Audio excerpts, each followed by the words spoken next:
आपण या ठिकाणी गोडाऊन उभं केलेलं आहे, त्याचा सुद्धा या ठिकाणी आपल्या शेतकऱ्यांना भविष्यकाळामध्ये फायदा होणार आहे। आणि हे सगळं करत असताना लोणीला सुद्धा आपण संरक्षक भिंत असेल, स्वागत कमान असेल, तिथं सुसज्ज ऑफिस असेल, या सगळ्या सुविधा बरोबर 24 तास लाईटची लोणीच्या उपबाजारात सुद्धा आपण त्या ठिकाणी सोय केलेली आहे।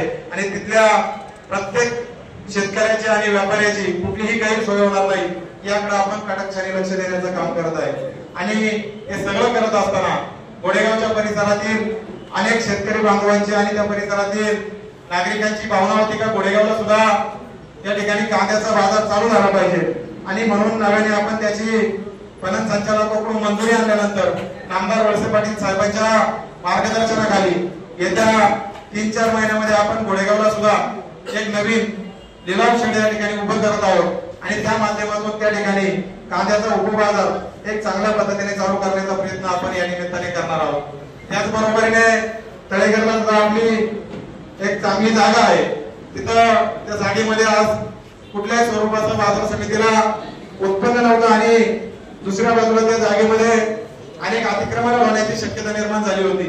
आणि त्या ग्रामस्थांची, त्या परिसरातील लोकांची मागणी लक्षात घेऊन आपण त्या ठिकाणी व्यापारी गाळे बांधण्याचा निर्णय घेतला आणि 28 तळमजला आणि 28 पहिल्या मजला असे एकूण 56 गाळ्यांची जाहिरात आपण त्या ठिकाणी दिली होती।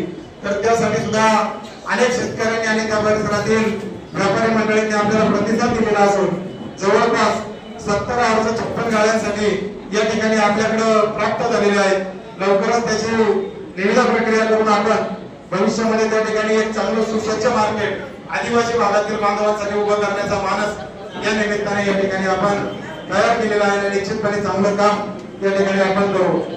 इकडं संपूर्ण तालुक्यात मिळून जवळपास 18 हेक्टर जमीन आहे, पैकी 6 हेक्टर जमीन ही चांदवली खुर्द या गावामध्ये महाराष्ट्र शासनाच्या माध्यमातून आणि तत्कालीन उपसरपंच गणपतराव येतोरे यांच्या मार्गदर्शनाखाली त्या ठिकाणी 6 हेक्टर जमीन आपल्या कृषी उत्पन्न बाजार समितीला मिळालेली आहे। मनसर बाजार समितीतील असलेली अडचणीची परिस्थिती लक्षात घेता आपल्याला पुढील काळामध्ये चांदवलीचा उपबाजार चालू करण्याची या ठिकाणी मोठ्या प्रमाणात गरज आहे। आणि त्याचं सुद्धा नियोजन नामदार वळसे पाटील साहेबांच्या मार्गदर्शनाखाली या पुढील काळात आपण करत असताना त्या ठिकाणी शेतकऱ्यांना पॅकिंग असेल, ग्रेडिंग असेल किंवा एक्सपोर्टच्या सुविधा असतील, या सगळ्या सुविधांसह चांगल्या पद्धतीचा बाजार उभा करण्याची भूमिका कृषी उत्पन्न बाजार समितीची या पुढील काळात असणार आहे।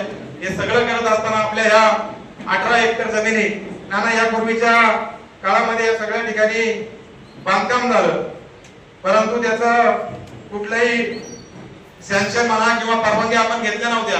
गेल्या 6 महिन्यामध्ये लोणी असेल, गोडेगाव असेल, तळेगर असेल, या तीनही ठिकाणच्या आपण पुणे महानगर प्रादेशिक मंडळाकडून म्हणजे PMRDA सगळ्या परवानग्या घेऊन या सगळ्या जागा विकसित करण्यासाठीचा लेआउट आपण मंजूर करून घेतलेला आहे।